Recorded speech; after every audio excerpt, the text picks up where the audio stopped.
sejumlah kebutuhan bahan pokok di sejumlah pasar tradisional mulai merangkak naik, terutama jenis bawang merah dan terigu, tapioka, dan juga minyak goreng.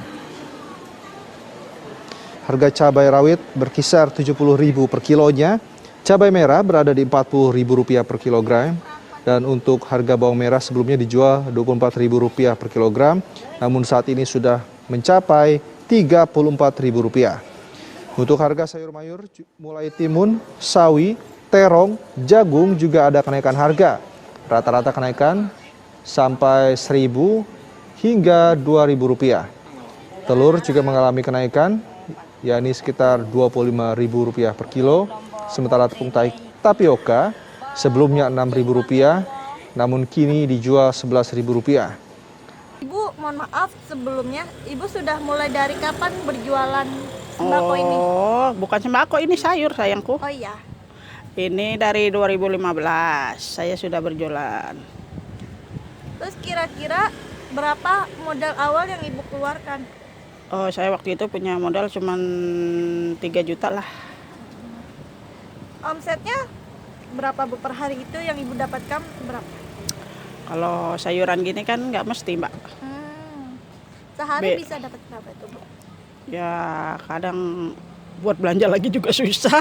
Kadang ya cukup, kadang lebih gitu aja. So, nggak bisa diprediksi. Karena harga naik turun. Apalagi sekarang harga mahal. Masya Allah, dapat buat modal aja udah alhamdulillah. Kadang-kadang boro-boro buat ngumpulin, nggak bisa. Terus apakah harga sayuran saat ini naik atau mengalami penurunan Bu? Waduh, naik drastis. Seperti itu. Ya. Ada saran nggak sih Bu, dari Ibu gitu buat pemerintah untuk kedepannya seperti apa? Ya sudah pastilah, kita ini kan orang kecil ya.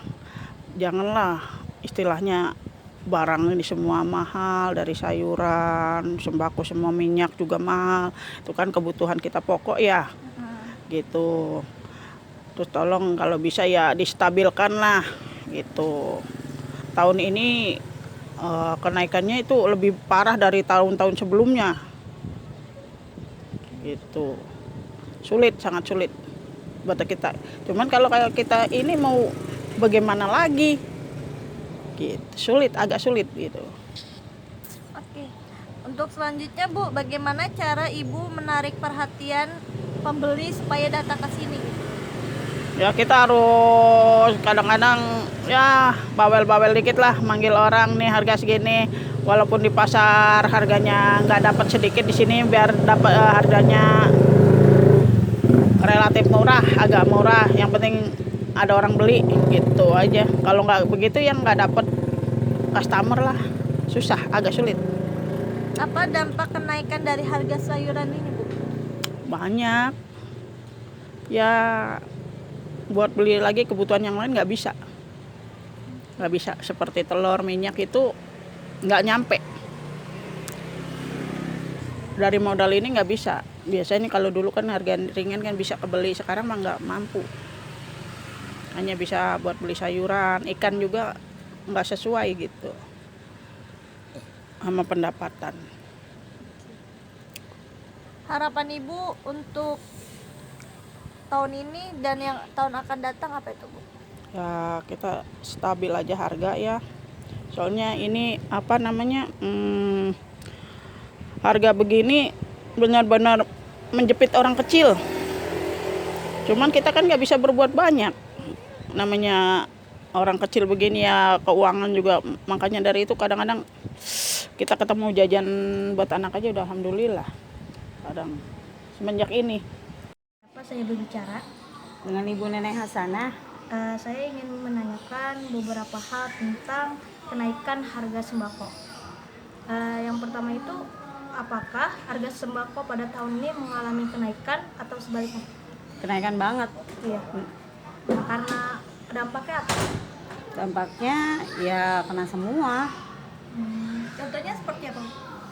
Contohnya ya harusnya masak buat 2 hari, ini nggak bisa sampai 2 hari gitu. Lalu pertanyaan yang kedua, semenjak kapan harga sembako mulai mengalami perubahan harga atau kenaikan harga?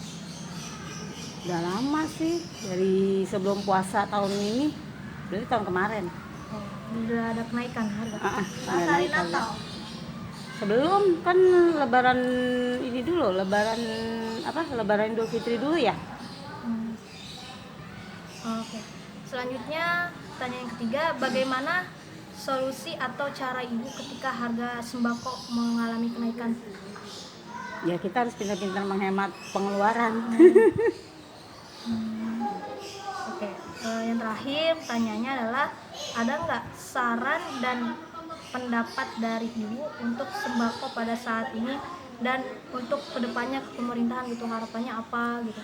Harapannya sih kalau emang harga naik, kalau bisa tuh jangan ditimbun sama suatu lembaga gitu. Biasanya kan suka ditimbun, suka ngambil kesempatan gitu. Kalau lagi mahal justru mumpung nih ibaratnya, wah lagi mahal nih, jadi satu lembaga itu ada yang nimbun gitu. Jadi dia tuh ngambil kesempatan dalam kesempitan gitu. Walaupun mahal, tapi kalau barang ada kita nggak terlalu bingung gitu. Terlalu kesulitan ya? Nggak terlalu kesulitan mencarinya. Oke Bu, udah itu Udah. aja. Terima kasih ya Bu. Iya, sama-sama.